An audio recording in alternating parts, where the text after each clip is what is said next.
Hey, Good News family. This is Tana Heineman, the host of our Now What podcast. Our desire is to walk alongside you as we grow together in our understanding of God and His Word.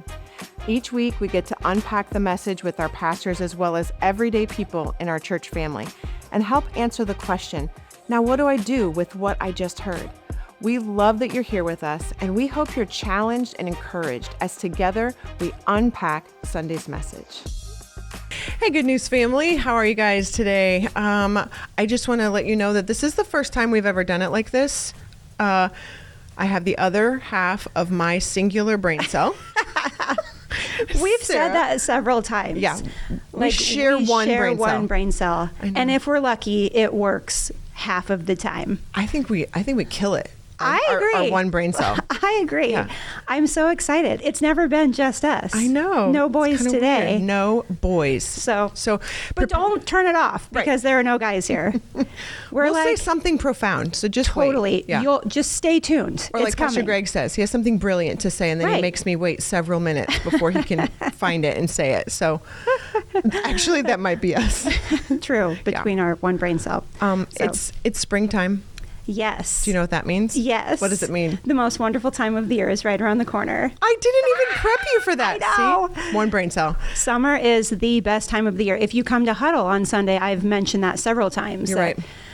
Actually, I vividly remember every week being like, all right, happy Sunday. Today is, March 2nd. And then before I knew it was, it's, March 16th. And we're slowly, and I keep telling everybody the most wonderful time of the year. I love Christmas. Mm-hmm. Love it. If it could be in the summer, it would be even better. With snow on Christmas morning. Only. And then back to summer. A solid 85 degrees. Yeah. Yes. Okay. So hold your arm up. I want you guys to take note of how white we are. Pretty white. Okay. But I did sit out in the sun on Saturday. You do have a little tiny bit for you, but you check back in August, and she's going to look like she's truly from another country. Okay? PR always says I'm actually a brown person. Yes, you really are a brown person. It's really not fair. I mean, I can do a fairly decent tan, but you can shut it down. Can I share the story really quick of my son? So my husband is very Caucasian, very fair, bald. When he had hair, it was white blonde. Mm-hmm. And so our children are somewhat of a healthy mix. Like they can get some color in the summer, but they have lighter hair. And my oldest son, Jonah, played on a baseball team, and there were a couple kids of Hispanic heritage on his team. And one of the kids turned to Jonah one game, and he said, so are you mixed? And Jonah was like, well, what do you mean? He's like, because your mom's a Mexican, right? And Jonah was like, oh, no, she's white. No. But he was just like... She's just blessed with that color. I think the dark summer skin and the dark hair... But listen, I'd embrace it. I think secretly PR might be your brother. We just didn't know it. You're of Dominican descent. Yes. We're just now figuring that out. I do feel like I was meant to be an islander in a landlocked state. So it's kind of a bummer. It's a bummer. I live for the ocean. What do we have? What's that one little sandy beach thing we have here? Lenoma Beach. Yes. I've never been there. Have you been? Like 20 years ago. Okay. Did it suffice as a sandy beach? No. I mean, it's better than nothing, but it was, again, haven't been there in a long time. It was like a dirty lake with a lot of, how do I say this gently? People of... Nope. Just... Move on. Okay, let's help our listeners get to know us better. Let's focus. Oh my goodness. Okay, what do you think they want to know about us? Well, how did we become friends? Oh my goodness. 100 years ago. 100 years ago, I was a youth leader. And I was and you were a teenager goer. In high school. The end of high school. I had graduated. Did you already graduate? Right at, the last semester of my senior year. Okay. You were married and had a 2-year-old? No, she was a little bit older than that. Older. She would have been like 5 because I was married. Yep. Kirsten. Youth leader, youth. Mm-hmm. And then eventually, as I graduated, I became part of the youth leadership team. Ended up marrying one of the youth pastors. Yeah, hey, highly recommend. Mm-hmm. And then, so we served together. Mm-hmm. And then you had your boys, and I started having mine. Yeah. And then we just have lived a lot of life together. Yeah. A lot. I think when you get to the place in life when you can say we've been friends for 25 years, makes me vomit a little bit. But that's you a also lot of like, life. you know, all of my kids' birthdays. It's weird, actually. It's kind of creepy. I just have a really good memory. If I have good news about my kids, you're probably almost happier about it than I am. Yeah. Yeah. You remember when they have games and big events and whatever. And I remember, I mean, the fact that Ethan, her oldest son, is getting married. I mean, literally was there the day he was born. Yes. So it's like it's a little bit, in my mind, I'm only like 30, 28.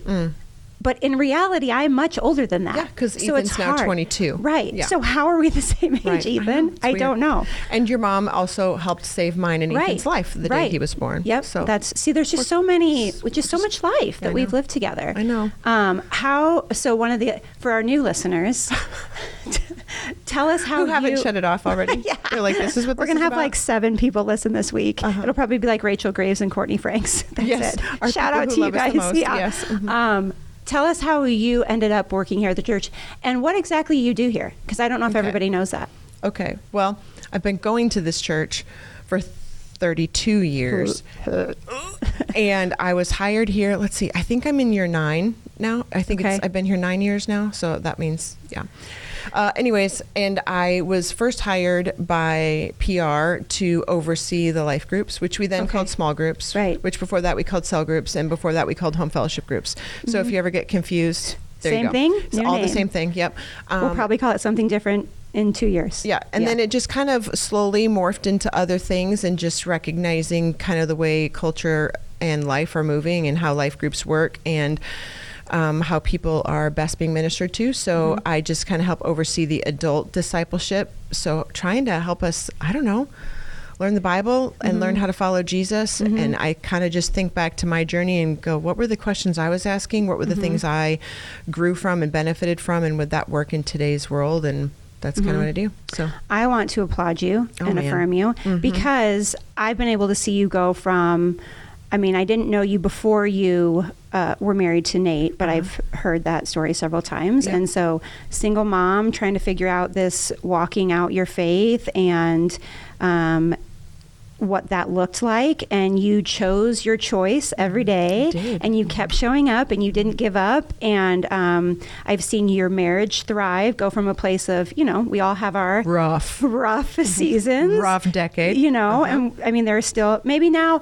I feel like now, at least I'll speak for myself, like maybe the seasons aren't as rough, but you might have like a rough week or a rough couple days. So, but to see you go from that to then you are always a home fellowship, cell group, small group, life group leader, opened your home for years and years and years, not only to adults, but to teenagers, which God bless you. That was the best. That was the best. A house full of teenagers every week. I remember that. Every Sunday, we had somewhere between 20 and 25 teenagers and in you our had little the home in hard Benson. teenagers. And we had some you that were always had the hardest kids that were just figuring it out. Yep. But you loved them through it. And how many now? Look at all the kids, you know, the legacy of kids that you've invested in, and then to see you now, like your own family and your grandkids and your family growing. You run a podcast. I don't run a podcast. But you host every. It's just been wonderful to like be a front row seat. I did not pay her to say that. Your journey. No, I love it. I love it because God is good. God is very good, and He's very patient. Yeah.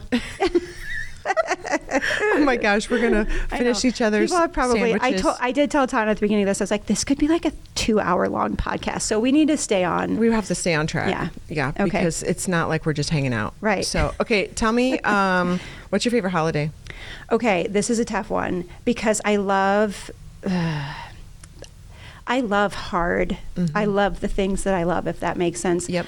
I love Christmas because I love the season. Yes. I love giving gifts, but I love the thought of a king leaving his throne, leaving heaven. If you can wrap your mind around that, coming to earth in such humility, knowing how it would end. And yes, it ended in the resurrection, but it was a tough week before the resurrection. So I love Christmas for that because it's a reflection of the gift of salvation. But I love Easter because I'm competitive. Maybe this is wrong to say. I love winning, and the thought that, and even as we go throughout, you know, the message from this week, it was such a tough week, but it ended in victory. Yeah. And I love that. And I love the reflection. Easter for me always gives me, it reminds me of my why. Like, why do I raise my kids the way I do? Yeah. Why do I work at the church? Why do I live my life making certain decisions? And it Why do we always spend our reminds money me, certain ways? right? Why do I say yes to some things and no to other things? And it's always, it recenters me of like, that's why. Yeah. This is why. And it also helps me prioritize, or if I find myself getting stressed about things that don't actually matter, it's always, but you know what? It's my reminder. This doesn't, I mean, it matters, but it doesn't matter in the light of eternity. So I love them both. Yeah. So I was going to say the same thing, because Christmas, I love the ambiance. I love twinkle lights. I love, like, my boys especially will still say, when am I putting the tree up? Because they love coming home and just being in the space with just the tree lights on, you know? So I really love that. And I love watching my daughter build a home now, and how she decorates for Christmas and sends me pictures and, you know, all that kind of stuff. And I love it. And I love that we're celebrating, again, the beginning aspect of this king choosing to come as this lowly baby, you know, that he told shepherds about. He didn't tell the kings. He didn't tell the wisest of wise. He told shepherds first. And then, but thinking like Easter is, I decorate for Easter too. And because it's just so meaningful for me that I have, like, people make fun of me, but I found them at an antique store one day, and it's 3 railroad stakes. okay. And they're kind of just rusty and old. They're just railroad stakes. But to me, they make me think of the cross and the stakes. I love it. I have those on my dining room table as part of my centerpiece at Easter time, because it means a lot to me. Like, we all want the crown. We all want the resurrection, but we don't really want to think about the other part that we put Jesus through. And so it's important to me that by the crown, I also have these 3 stakes or whatever. And Easter is like, Jesus kicked him in the teeth. Yeah. Like, I'm kind of an intense person. Surprise, surprise. You? I know. And so I'm like, Jesus, just, you know. Let him have it. Let him have it. And that's what I mean when I say I love winning. I mean, if we're talking about like a sports game, I love to win. But if I lose, you know, I move on quickly. But this is like... Quickly? Listen, Nebraska volleyball, the Final Four lost last year. It took me a couple days. Yeah, but, it did. but it's like, it's so much, it's like the ultimate, you know, like my life is forever changed because of my life exists because of what happened at Calvary and the 100%. resurrection. So I love it. I love it too. It's just such a solid reflection. And like I said, it reminds me of why I live my life the way I do. So I love that you say that, because it also, that leads into a good conversation with our kids, because we have to talk about that a lot. The reason we make decisions the way we make them, the reasons we watch or don't watch, the reasons we allow this or that on our phones, just all the different things is because of this right here. And I would include, that is a great explanation to why other people are allowed to make the other kids, you know, the other kids at school don't have to do this. The other kids at school, but you know what? Maybe they don't know Jesus like we do. Maybe that explains why they do the things that they do, and why then we should share Jesus with them. Yep. So I love it. Yeah. I also love, I'm not confident about a lot of things in my life, but I am confident in the fact I was born to be a mom. It's like my part of, you know, like, if there's anything, I have 6 kids, so I know that I was born to be a mom. And I always reflect on how Mary must have felt both at Christmas and Easter. Yes.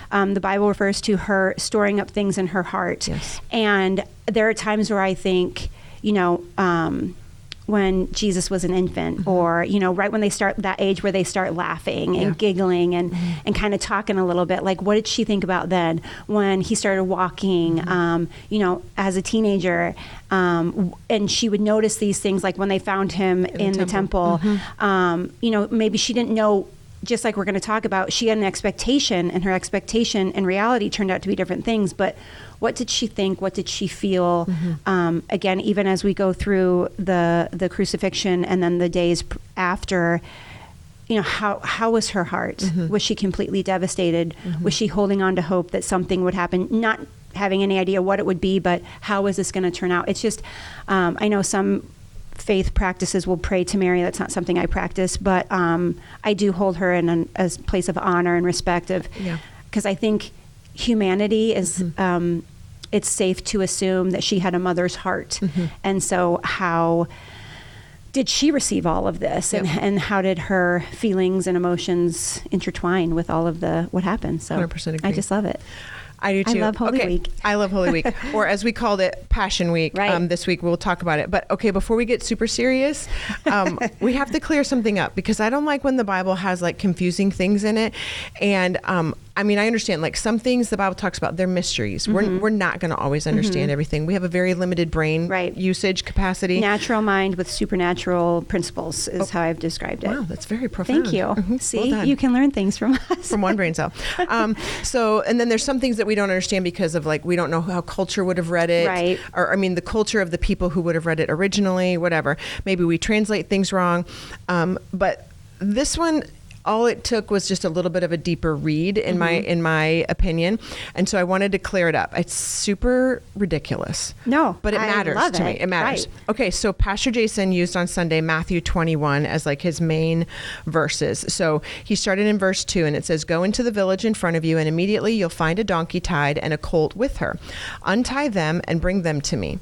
This took place to fulfill what was spoken by the prophet. And the quote is, the prophet says, "Tell the people of Zion, look, your king is coming to you, unassuming and seated on a donkey, and on a colt, the foal of a donkey." Verse 7 says, "The disciples brought the donkey and the colt and put on them their cloaks, and he sat on them." Okay, so we've just now said several verses where how many donkeys were brought? Two. And then it says, they brought the donkey and the colt, and he sat on them. Right. So then you're like, wait a second. When I first read this, I was like, is a colt a horse? Oh. So it was like a colt or a foal are both a baby donkey or a baby horse, depending on which I had to parent look it's standing in my by, mind, a colt was a horse, but it's also a baby donkey. Or a younger donkey. Okay, so earlier this week we were kind of joking around about it, and I think it was Pastor Greg who found the pictures. We might need to add those in the show notes if we have time, but we found pictures of like, okay, if you're reading this and you're like, Jesus sat on them, so like what was he, let's see, like riding both like, the donkey and the colt, which would be smaller, so they're like, he just lay across both of them. Is he standing like one foot on each one, and he's just like riding in, like what in the world is happening? Like a circus show, you know, those guys who ride two horses at the same time. You're like very impressed. So okay, then you jump to the only other gospel that talks about this portion of the story is John chapter 12, and he quotes the prophecy again. "And Jesus found a young donkey and sat on it, just as it is written, 'Fear not, daughter of Zion, behold, your king is coming, sitting on a donkey's colt.'" So now I'm like, oh, well, now we're back to singular. So did Matthew mess up? Did John mess up? And the prophecy that they're quoting is also singular, I think. It's Zechariah 9:9. "Behold, your king is coming to you, righteous and having salvation is he, humble and mounted on a donkey, on a colt, the foal of a donkey." So we've established that he is riding on the colt. The colt. Which is the baby donkey. The baby donkey, the foal. The foal. So why in the world does it say them in Matthew 21? So, because I love my study Bible, Matthew 21, the show notes say that when he sat on them, drum roll for this profound thing, them refers to the cloaks, the clothing that it says they laid their cloaks on the colt. Put on them their cloaks, and he sat on them. He's sitting on the cloaks. Yes. Wow. Okay, brilliant. And then it says, having the mother donkey move alongside her unbroken colt would be the best way to calm it during the noisy entrance into Jerusalem. So yes, there is a reason that Matthew documented in his true form of how he documented things, that Jesus did say, get the mother and get the baby and bring them both. And so we can picture then she is walking along with maybe to help keep the colt calm in a very loud, crowded palm leaves, Hosanna, Hosanna thing kind of happening. So there is the understanding of them in these passages. And for me, that bothers me when one place it says them and one place it says it. When I've had people say to me, you know, well, the Bible has inaccuracies or it has discrepancies or whatever. I don't like when I can't respond to them. Right. Sometimes I don't have an answer for everything, except for that now that I've taken a couple Bible school classes, I recognize how much translation from original language has to happen and how many hands have kind of been involved in that we're dying on swords of one word differences in translating thousands of years of documentation. But also, sometimes we just need to understand culture and what happened. And I love the fact that this is something that stuck out to you, because I would encourage people, ask questions of the Bible. And we've mentioned this before when we did that one breakout session from Made Whole. That's right, we did that. Yeah. We used our one brain cell for a whole session. But don't just read the Bible to check off your one chapter. Read those verses and ask questions. It is okay to not know. It is okay to seek understanding. And I love that you brought your study Bible. That's a great resource for people, because it has notes that help you understand why is it saying, our interpretation, or maybe your first interpretation was Jesus is riding two donkeys. But then when you read it, you're like, oh, that makes total sense. Yep. So exactly. I love it. I love it too. And I can't hardly read a regular Bible anymore because I'm just asking questions. And sometimes I love the study note will say, some scholars believe this and some scholars believe this.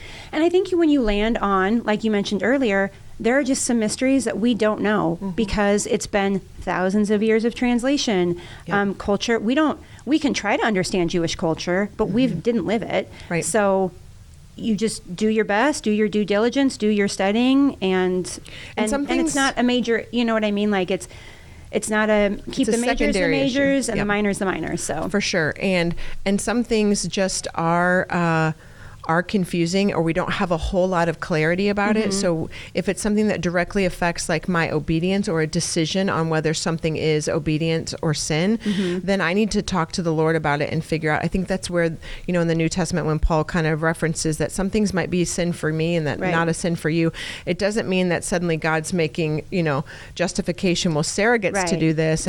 But based on personality and experience wiring and life history and wiring, it's like, you know what? It's better for me not to ABC, and for you. Which I love that you mentioned that, because we'll talk about that later in our James series. Oh, yeah. Yeah. That's right. So, okay. So let's go back into PJ started the sermon even with defining passion, because some people call it Holy Week, some people call it Passion Week.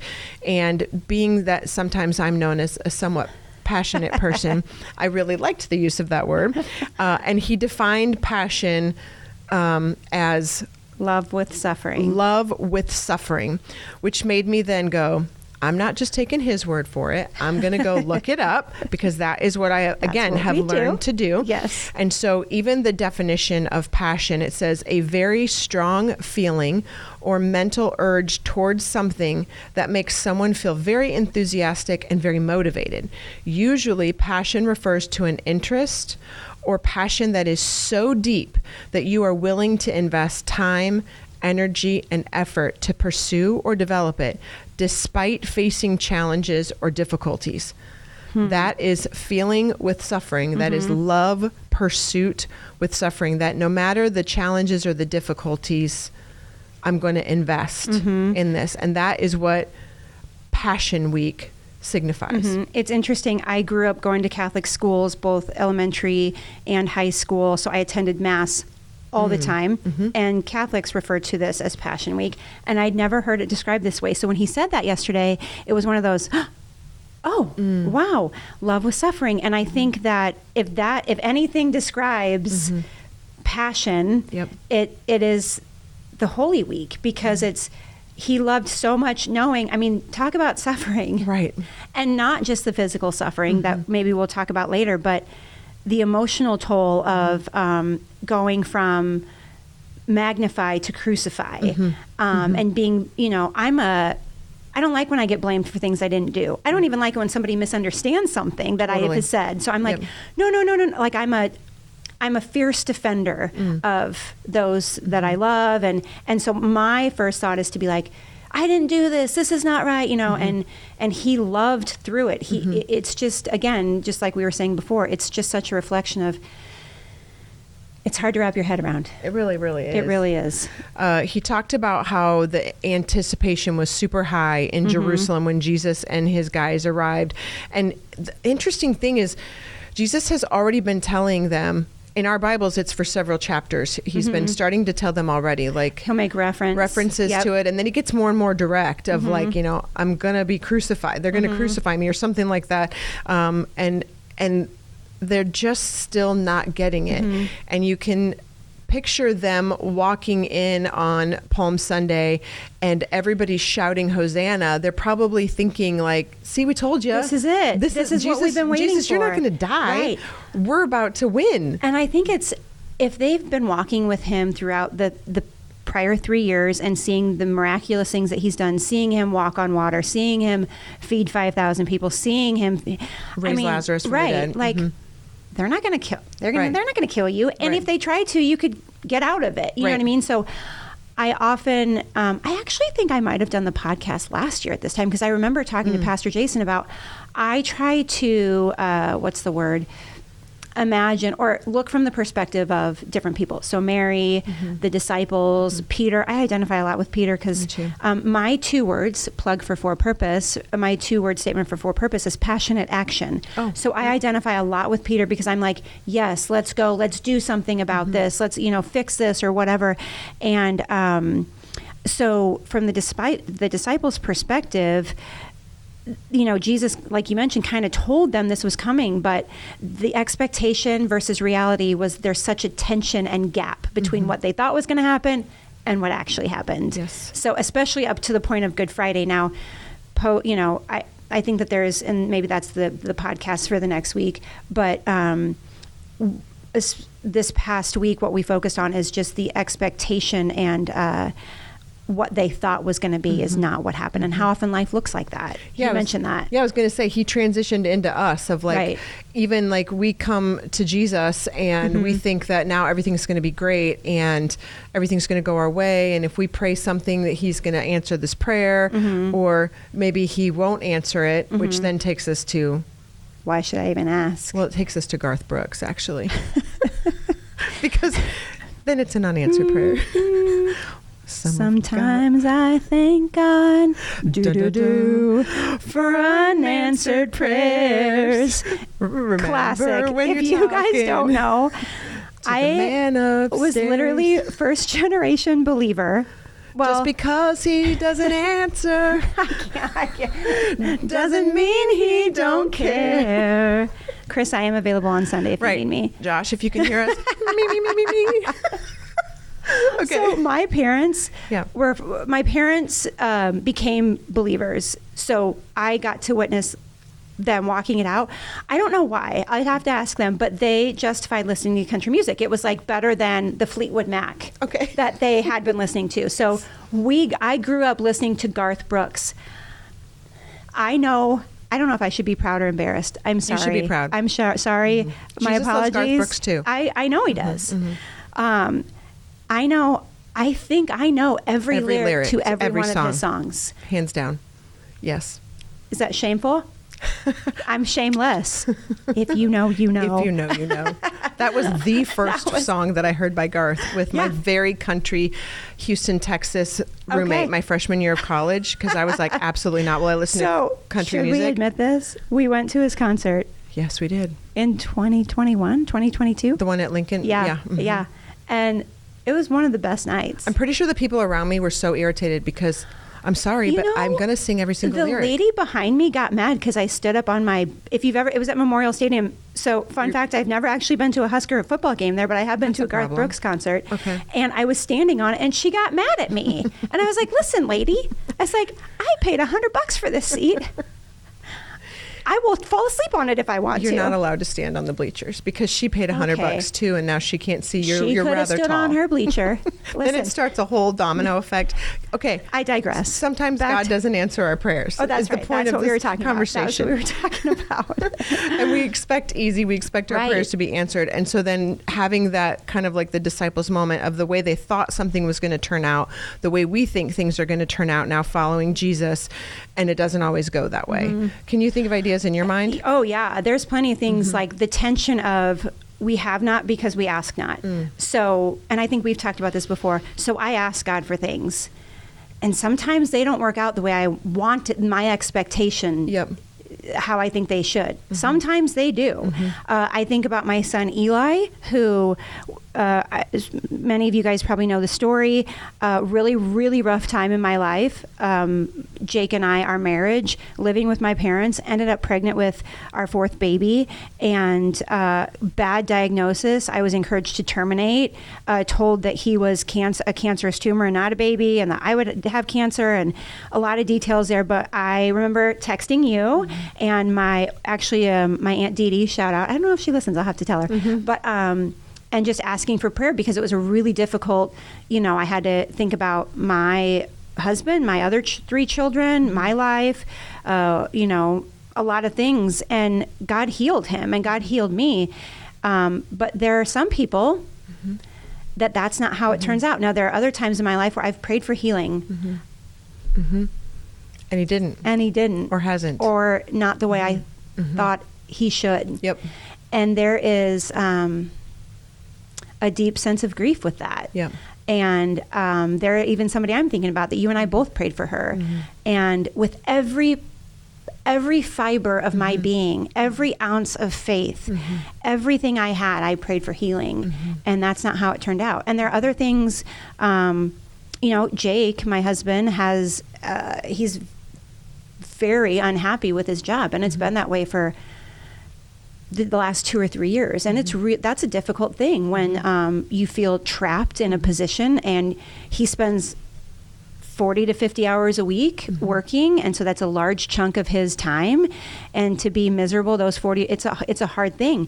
And so praying that God would open another door, and you get to the final round of an interview and you think it's going well. And then they say, oh, sorry, we need to pause this process. Or, oh, we decided to go with the other 3 or 4 guy. Interviews. Right. With the same places. And so you get your hopes, you're there. You're like, all right, God, this is it. And then it doesn't happen. Yep. And so holding the tension of asking, but submitting to what the result is, it's not an easy thing. It's not an easy thing, but that's the Christian life. Pastor Jason has talked the last several weeks about choose your choice. And even you shared in staff this morning, our staff meeting, about, but even if he doesn't answer this way, even if things don't turn out the way I think they should, I have settled in my life and in my spirit that this is the choice that I'm making, is to choose the Lord. I always say to that, and I actually forgot to say it this morning, but I piggyback that though with my deep belief of how much we need community, because I have said it, and shout out to my Wednesday breakout table. I say it to them often, and I've said it to many of you of, now, just because my faith is settled doesn't mean that sometimes it might get shaken a little bit. And that's when I need my community to remind me, remember, it's settled. Remember that if he doesn't do another thing for you, he is still God. He's done enough. What we're celebrating this Passion Week, his decision to leave a place of glory and honor to come, and he says, we'll get there eventually, but his joy was for him to come and die for me. Then sometimes I might need to be reminded of that, so that I will remember to trust him even in loss, even in grief. And I think that's the beauty of Easter. Like I mentioned earlier, it reorients your perspective 100%. Of like, so I mean, it's frustrating that my husband is really unhappy at his job, and I know I can speak for him. His joy is not found in his work. His joy is found in his relationship with the Lord, his relationship with his family. And so when you have that shift in perspective, it changes things. It reminds you of what's really important. That sounds cliche, but it's true. It's so true. And again, we're sharing the same brain cell, because I'm saying reorient our perspective. But we have to choose the choice that we've been given. I can think like this, or I can think like this. I can play these tapes over and over in my head of what I have lost or what I think, or I can play truth in my head and in my mind and remind myself of what truth is when we're in the waiting. And sometimes we will die waiting. And I think it's okay to, after we suffered a loss in our life, I read these grief, books on grief, and it talked about feeling the feelings, but not being controlled by the feelings. So it's okay to feel sad. Yep. It's okay to feel confused, frustrated, angry. Angry. You be angry I get at God. angry. Yep. But telling God, I'm so angry right now because I don't understand why this happened. Feel those feelings, but remind yourself of the truth. I'm so angry, but I know you're faithful. I'm so confused, but I know that you provide. Your character is provision. Your character as my Father is that you will take care of this. So even though I don't feel like it, I'm choosing to trust you. That's right. Yeah. So Pastor Jason also said, there's a part of me that wants the blessing of Jesus without the surrender he asks for. And then he followed it up and said, that grieves me because I recognize that I'm selfish. And it's all of us. All of us. And I don't think we ever outgrow our selfishness. Hopefully we grow in it so that we're less and less. But him saying that on Sunday should still tweak a little something of, I can recognize that sometimes I treat you, God, like I just need you to be blessing me and not surrendering to what you ask. Because some hard roads we're called to live and walk out just like Jesus did. And what did Jay say? He said something about it is, oh man, it's not for us. He said it somewhere. You may be going through something and it's not about you. It's about maybe the story he's writing through you that somebody else is going to. The ripple effects. Yeah, ripple effect of that. This also makes me think of Savior versus Lord. Yeah. The best example I heard of that was if you are being held up at a gas station. You know, you've heard this story. That's what I say all the time. I know. I love it. We Because I'm learned like, it at the that same makes time. sense. We did. Bless. In Elevate. Bless his heart.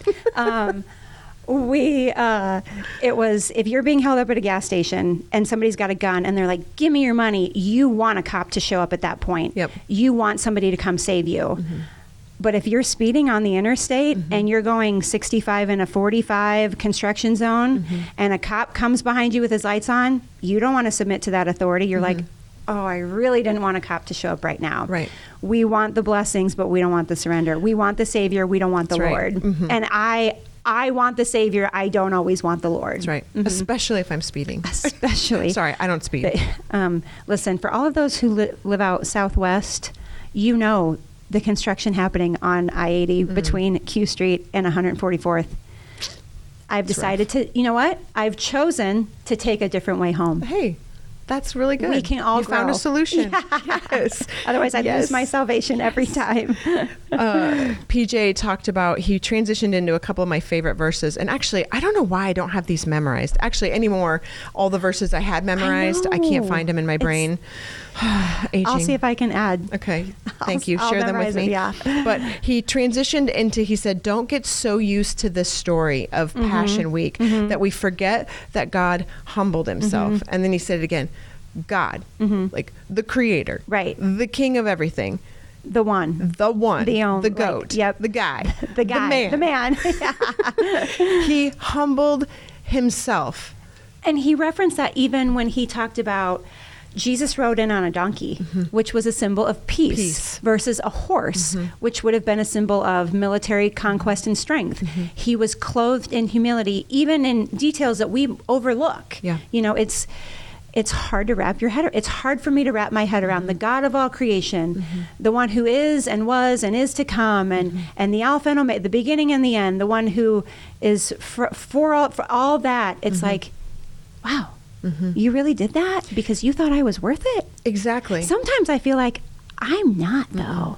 Like, why? Why did you do that? I think I would understand. I think I understand his love because I'm a mother, and there is nothing. I tell my kids this. I don't care if you or a murderer on death row. Right. I'm still going to come visit you because I love you. You might have done things, made bad choices, done things that are sinful. There's nothing that will separate my love from you. Yep. That's the only way I can rationalize it in my brain. And I remember when I became a parent, somebody asked me, you know, like in the first, they're like, oh, so what do you think? And I was like, it makes me think of God's love. And I think they were asking me like, oh, so how's it being a mom? And you're pretty hormonal after you have a baby. And I just dove right in. I was like, it actually makes me realize how much God loves me. Mm-hmm. And they were like, oh, that was a little deep. Okay.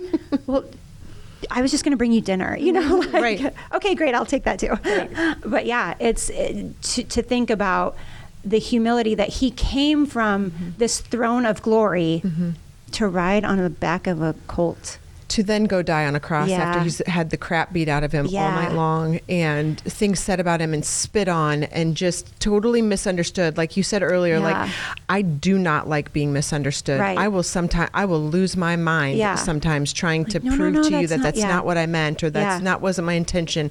I cannot stand being misunderstood. Yeah. And God has actually been working on me probably this last year of really recognizing that I have to let that go too, that he is my defender and it doesn't matter what other people think about me. I need to let it go.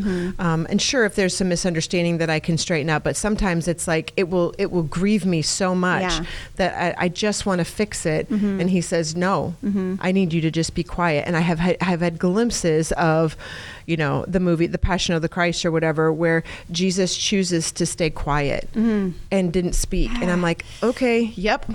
Thanks for the reminder. You did that. I can do that in this situation and be quiet. So hard. I never want to get comfortable with this part of the story of our faith journey. I never want to take it lightly of what he's done. And sometimes I can go, well, you knew you were going to rise again. So didn't that make it easier? You knew and I'm like, the better that cinema, what is it? The better cinematography. I think, is that a word? Cinematography, thematic elements. The better that they get at like making movies and versions of the crucifixion. You're like, oh, dang. Yes. That was intense. And so now I'm like, okay, maybe just because you knew you were going to rise again. And I think about when the devil came to tempt him after, like when his ministry was first starting after 40 days, 40-day fast. He had to be so hungry. And the devil's like, after a couple hours. Me too. And the devil's like taunting him. Yeah. Like, you say you're this, you say you're this. Well, why don't you save yourself? And I'm like, oh. It makes me think of the word meekness, strength under control. Yes. I'm like, I don't know that I have that. I don't really want to have to learn it. I know. Gosh dang it. Why? What was I going to say? Sorry. No, it's okay.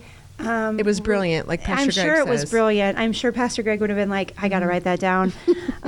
We love if we can say something brilliant. Last week on the podcast, I said some kind of question, and Pastor Greg said, nice.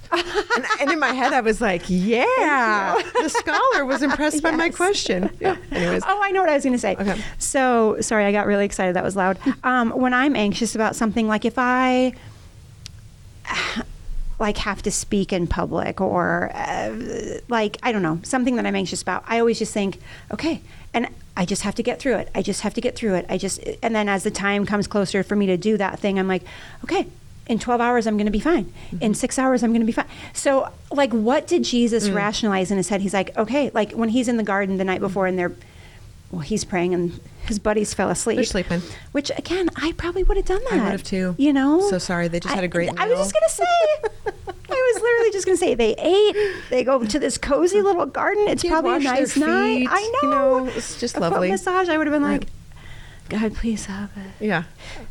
I'm so sorry. Right. But I was he thinking, I just got to get through the next 12 hours. And I'm sure he wasn't, because he's God. So, but I heard somebody say something on a sermon I was listening to recently, and when she said it, I was like, oh, he did not spare himself from pain. And I was like, you're right. But he could, like, when he got whipped, it hurt. He got whipped, 49 lashes? 49? 39 lashes. Sorry, 39 times. It wasn't just once. And that's because in Roman capital punishment or whatever, they knew that 40 would kill him or something. So then I think about, there's just so many elements, but like I think about his, post-crucifixion and his, I hate to say it this way, what was left of his body and how, where were the disciples? Did they, I think, what was the guy's name? Joseph from Arimathea prepared, but who was with him? Okay. Which is so cool. Which full circle. Full circle. You know, it's just, guys, read your Bible. It's amazing. There's just so many elements that I love about this week. So I know. Okay, look at Hebrews 12:2, because that's one of the verses PJ said on Sunday. And when you were just now talking, like, what was Jesus thinking about? Like, is he counting down the hours, or is he, you know, it says, fixing our eyes on Jesus, the pioneer and the perfecter of faith. So right there, Jesus is the pioneer of faith. He's the perfecter of faith. So if we put our eyes on him, no matter what we're facing. And it says, for the joy set before him, he endured the cross, scorning its shame, and sat down at the right hand of the throne of God. Come on. I'm like wondering, you know, when he's like, again, this is probably one of the movie versions I've seen, but I think sometimes they just do such a good job of bringing the human factor into sometimes what we read and we kind of forget. But he's walking, carrying his cross, and the streets are lined with people. Right. Some are crying. Some a week later we're saying, magnify him. Hosanna, blessed is the man, the Savior that comes in the name of the Lord. Right. And now they're saying, kill him. Right.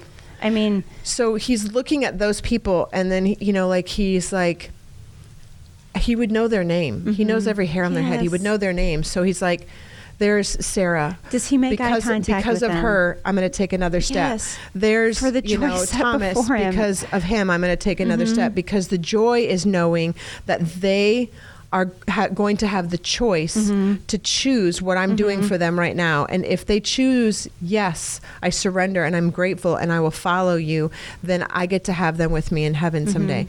Like, is that like step by step? He's just saying, even Josh. Even Josh was included. He's saying Autumn. He's saying Jason. Right. He's saying, you know, just like he's taking a step forward because of the joy set before him. And I think going to the first part of that verse where it says, fixing our eyes on Jesus, the pioneer and perfecter of faith. Pastor Jason said it yesterday, the king bled, so we will too. He was the pioneer of faith. He went through hard things. We can do hard things because Jesus did them. And just drawing strength from, I don't have to do anything that hard. Yeah. You know what I mean? Like, I've had some hard things in my life. I've never had anything like that. Right. You know? And so, again, reshifting perspective, reorienting how you view things and how you respond to things. I hope that my attitude becomes for the joy set before me. That would be the goal. Yeah. For the joy set before me so that I can honor Jesus, I will keep my mouth shut. Right. I will respond most with of the time. kindness. Yeah, I was going to say most of the time for me it has to do with communicating. I was going to say choose my attitude. Yeah, choose my attitude. My mouth. Why did I say that? Yep. I will get up today and I will have time with Jesus, even though I'm really, really tired. For the joy set before me, because I even get an opportunity to have a relationship with him, I'm going to make the commitment that I'm going to go to church. And I don't have to do it in hiding. Yes. You know, I think about our friends, our global workers around the world who, you know, have to meet in these basements and different places. And I can go outside and wear a t-shirt that says Jesus loves you on it. And, you know, without even a second thought. There's just so many things, you know. I even think too of like, since I just came back from Africa, and they had a little service on a Sunday where they invite anyone who is a follower of Jesus, and they might just be in ministry some different way. They're not one of our team members or whatever. And so there were several different people represented, even from a really, really well-known global organization happened to be in the country and actually came to the house with us. But we were having just this little makeshift service. You know, one of the men can play the guitar and he plays it well and he sings well, and so we're singing worship, and we actually did one of the songs in French so that some of the people could speak in their language. And but it was a very, very small group of people. And I was thinking that I even have the luxury that I go to a church that's so large that I can make friends that are kind of like-minded, or people that are like me and whatever, and then people that stretch me and that are different than me or whatever. And here it's like, this is all you got. This is it. And if you're lucky, you see each other once a month in this service together. Otherwise, church for you is you and your little team and your kids. And they do for the joy set before them. For the joy set before them, they give up everything so that they can go reach the people in East Africa who don't know what it's like to serve a God of character, who lives by his word, who is never changing, who is the beginning and the end, and who would come for the joy set before him and choose to die for them.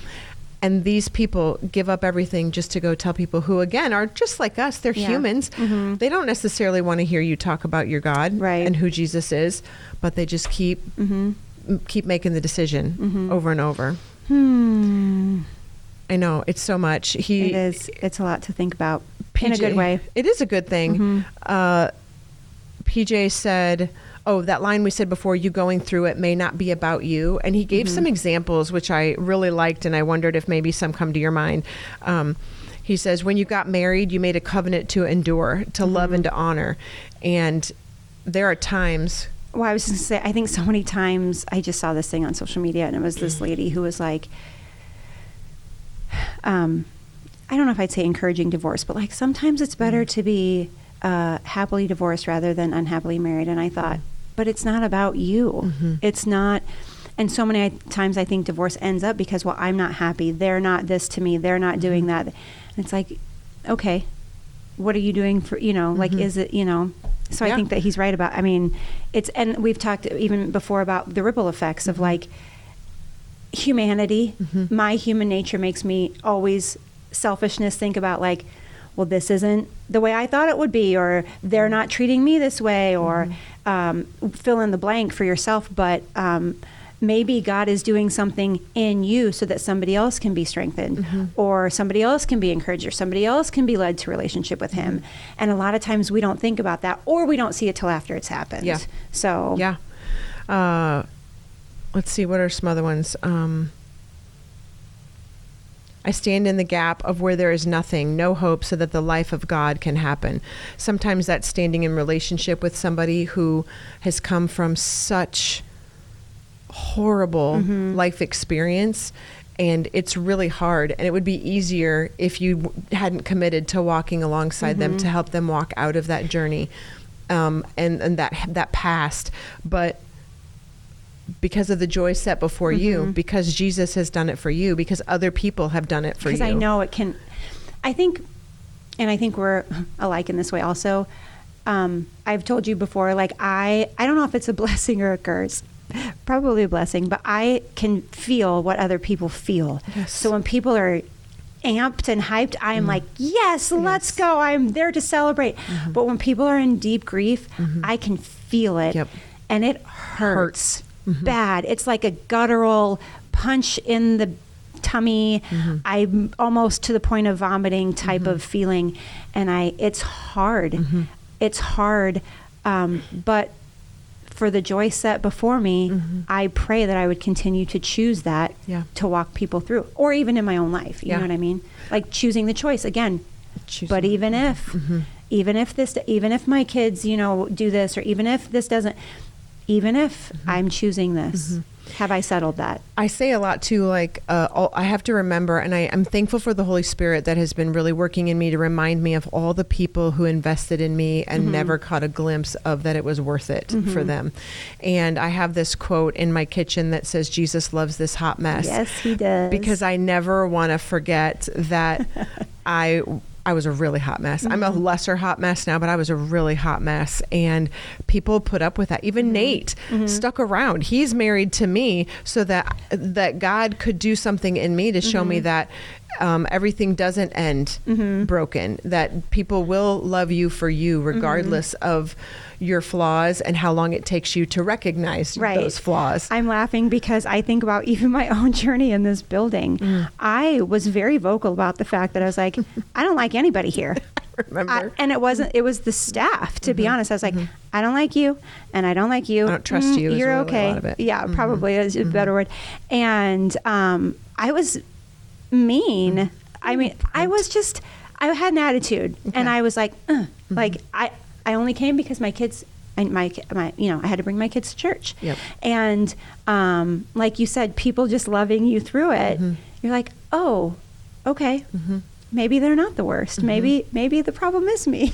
Well, and maybe as you learn to trust, then you recognize that, like, I remember you said, like, there was two of us that you trusted, right? Yep. And otherwise nobody else did you trust. I was one of them. But you also can learn to recognize, oh, she's still not perfect. Right. She says some things that I actually disagree with. Right. She reads her Bible different than I read it.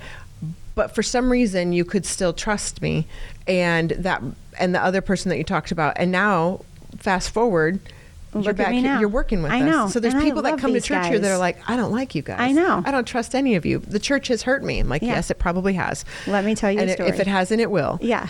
And at some point. I'm choosing a choice. Right. Yeah. And the ripple effects, again, of that, of maybe God brought me through that to help other people, heal. So it's amazing. I think that a lot. Like, part of your story and your journey needs to help people who have church hurt to heal from it. I'm not kidding. I'll make a Facebook support group. Even the next point that Jay said was, when we said yes to follow Jesus, we committed to the joy set before us as we follow him through trial, difficulty, frustration, and questions. So, because they're still there. Yeah. Those things are still there. And on your weakest days, you're waiting for the other shoe to drop, probably. Sometimes. Hasn't yet. Yep.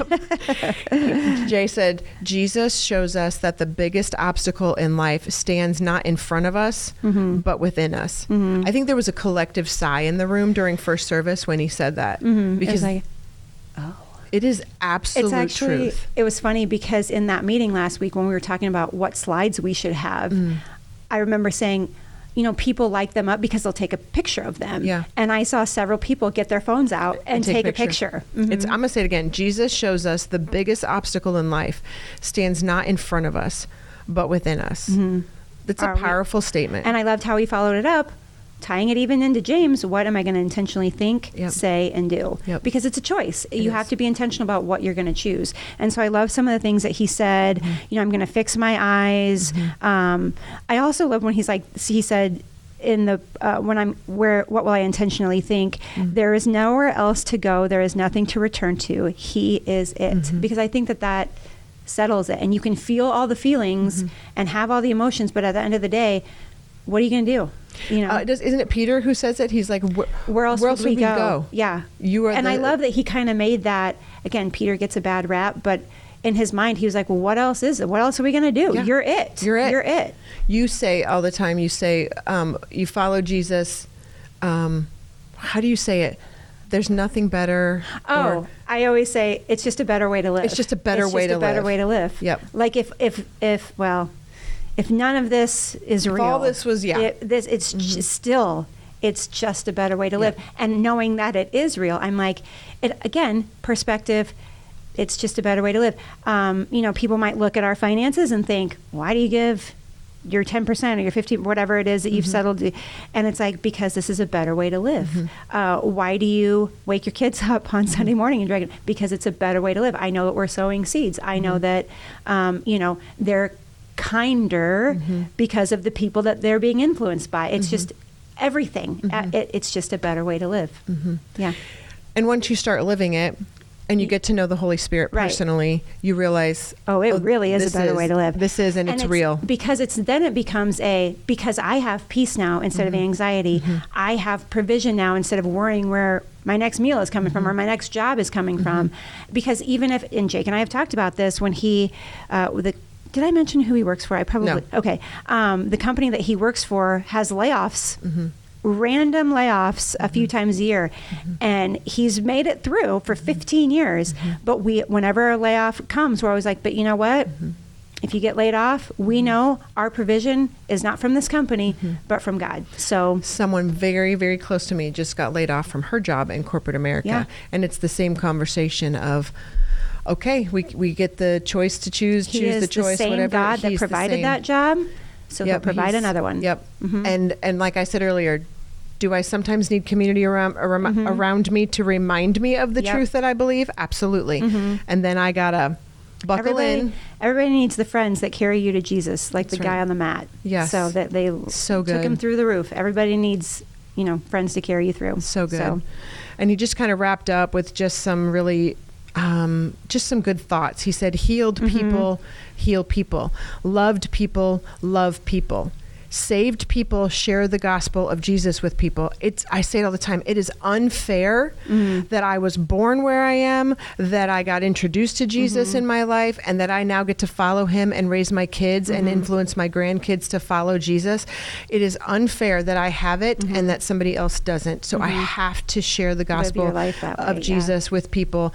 And I'm not comfortable asking some of the direct questions, and like I fumble through of like, how to share the gospel, but I can live the gospel and I can bring Jesus into every interaction with people so that I can, so that they have an opportunity to know him just like I got an opportunity. And then you take that broader, this God who chose to die for me, he deserves the glory from everything that he's created. And so that's the most primary reason that we have to share the gospel of Jesus with others, because he deserves the glory from his people. Forgiven people, forgive people. He said, this is what Passion Week symbolizes. This is what the Holy Week symbolizes. This is what our Savior did, and it is what God calls us to do. I loved when he said that, because it made me think of my experience in the church, and like, I'm a healed person in that regard, and I hope that I can help heal people. I'm a forgiven person, so I can forgive others. I have been loved, so I can love others. I loved when he mentioned that. And then when he said that sometimes what feels like loss is actually victory, perspective. 100%. What they felt like, and I know that the message was about Palm Sunday, but knowing what is coming, it is a deep sense of loss, I'm sure, on what was Friday afternoon when they're like, this is not what we thought it was going to be. And how many times are in our life that's what we think it is. And then we think of it as this terrible loss, and sometimes it is, but how God always redeems. He's a great redeemer, and how he takes literally a mess or a disaster or nothing and turns it into something beautiful. I mean, that's my life. I think all the time, I have such a beautiful life, and I have a very simple life. I have a husband, children, great friends, family. It's a beautiful life, but it didn't come easy. No, it came with making choice after choice. I was going to say the daily decision. Sometimes it's like an hourly decision of like, okay, I'm choosing you right now instead of my attitude. So true. So yeah, it's good. Love it. Anything else you want to say? I hope that everyone is able to join us on Friday. That's what I was going to go to. Of course it was. I know. But first of all, we have church on Wednesday. Yes. So get here on Wednesday. And then, Good Friday. Right. We get One to of eat my dinner favorite together. Services of the year. The best. Listen, come in quiet, come in reverent, kind of like what I said about my ridiculous decorations I put out for Easter, but sometimes we really love to remember, we love to celebrate the resurrection. It almost feels like a funeral. Yeah. It's very somber, but in a beautiful way, because we know what's coming. Yeah. You know what I mean? So it's, my oldest son actually told me, he's 19, and he was like, did you register us for that? And I was like, yes, you're going. And he's like, I'm saying it from like, yes, you're going. And he's like, yeah, I know, it's my favorite service of the year. And I was like, wow. I try to like keep it cool, not be like, but I was like, yeah, me too. I love it. So yeah, I love get it. there early, because it'll be, it's a full service. Full. Yeah, it's full. But it's really beautiful. I love the way we do it too. And then of course, we'll have Easter Sunday. Our very own Christian Super Bowl. Christian Super Bowl. We have way better commercials. Right. Really, I cannot wait for you guys to get here on Easter Sunday, because we're going to play this video. Shout out to AC Autumn Carter. This thing. She's amazing. Oh my gosh. I watched it a few times, kind of and then we watched it this morning, and I still cried. I know, I'm I've emotional seen it like every 4 or single 5 times, and I was like, it's so good. Get it together, Sarah. It is it's so beautiful. well done. Yeah. It really is. So, and maybe like after, I don't want to ruin it, but then after Easter, we can kind of talk about some of the other aspects of that video that I didn't say publicly, but I'll tell that we can celebrate other people. Yeah. Yeah. If you know, you know. Okay. Well, this was fun. Who needs the guys? I mean, not me. Good grief. No, just kidding. We could unpack all day, people. Okay, well. I did. How long have we gone? Like an hour? Yeah, an hour. I mean, that's pretty good.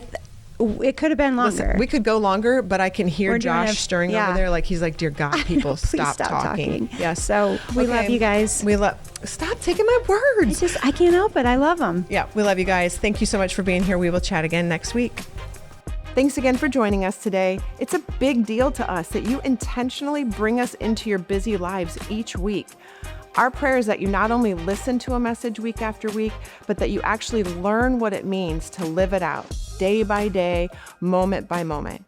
Make sure you subscribe on YouTube or on your favorite podcast platform so others can find us, and tell your friends and family to check us out too. I mean it when I say being with you is one of my most favorite days of the week. Now let's get out there and give away what we're learning about Jesus.